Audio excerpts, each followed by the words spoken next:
ప్రపంచ క్షయ వ్యాధి నివారణ దినోత్సవం సందర్భంగా పట్టణంలోని రజక కాలనీ పీసీ సెంటర్ నందు ఆదివారం ఉదయం ఐఎన్ఎంలు, ఆశా వర్కర్లు మరియు హాస్పిటల్ సిబ్బంది పాల్గొని ర్యాలీని నిర్వహించారు.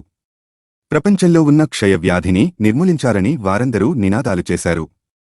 ఈ కార్యక్రమానికి ముఖ్యంతిథిగా డాక్టర్ నాగలక్ష్మి పాల్గొని మాట్లాడుతూ, పొడి దగ్గు, కళ్ళే దగ్గినప్పుడు కళ్లలో రక్తం పడటం ఇటువంటి లక్షణాలు కలిగినప్పుడు రోగి వెంటనే ప్రభుత్వ ఆసుపత్రిని సంప్రదించి తగిన పరీక్షను చేయించుకోవాలని ఆమె సూచించారు.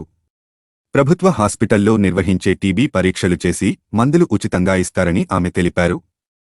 అంతేకాకుండా రోగులకు దాతల సహకారంతో నెలకు సరిపడా నిత్యావసర సరుకులు కేంద్ర ప్రభుత్వం వారు పౌష్టికాహార నిమిత్తం రోగులకు ప్రతి నెల 500 రూపాయలు ఇస్తున్నట్లు ఆమె తెలియజేశారు. క్షయ వ్యాధి సోకిన భయపడనవసరం లేదని, దానికి తగిన చికిత్సలు ఉన్నాయని, తగిన సమయంలో ఈ వ్యాధి నివారణకు మీరు చికిత్సలు చేయించుకోవాలని, ఆరోగ్యంగా ఉండాలని ఆమె రోగులను కోరారు. అదేవిధంగా డాక్టర్ సలహా మేరకు ఆహార నియమ నిబంధనలను పాటించాలని ఆమె కోరారు. ఈ కార్యక్రమంలో టీబీహెచ్వి అత్తోట లావణ్య, ఏల్టీ వంశీకృష్ణ, ఎస్టీఎస్ నాసరయ్య, హెచ్వి రాజేశ్వరి తదితరులు పాల్గొన్నారు. మార్పు కోసం మనం సైతం media buzz Telugu news channel.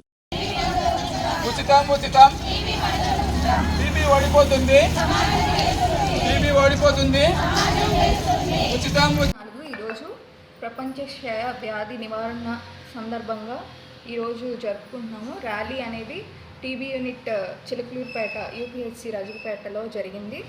ఈ క్షయ వ్యాధి లక్షణాలు ఏంటంటే జ్వరం, దగ్గు, కళ్ళలో రక్తం పడడం ఇలాంటివి ఏమన్నా ఉంటే గవర్నమెంట్ ఉచితంగా పరీక్షలు చేస్తున్నారు. దానికి సంబంధించిన మందులు కూడా ఉచితంగా ఇస్తున్నాము. దీనికి సంబంధించి ప్రతి నెల టీబీ క్షయ వ్యాధి నివారణ కొరకు ప్రతి నెల 500 పోషకాహారం కొరకు ఇస్తున్నారు. ఇది 6 నెలలు 3000 రూపాయలు సెంట్రల్ గవర్నమెంట్ ప్రొవైడ్ చేస్తుంది. దీన్ని మీరు వినియోగించుకొని ఇది నివారించేందుకు ప్రతి ఒక్కళ్ళు మీ ఆరోగ్యాన్ని దృష్టిలో పెట్టుకొని ప్రతి ఒక్కళ్ళు ఏదైనా సమస్య ఉంటే వెంటనే పరీక్షలు చేయించుకొని దీన్ని నివారించుకోవాల్సిందిగా కోరుకుంటున్నాము.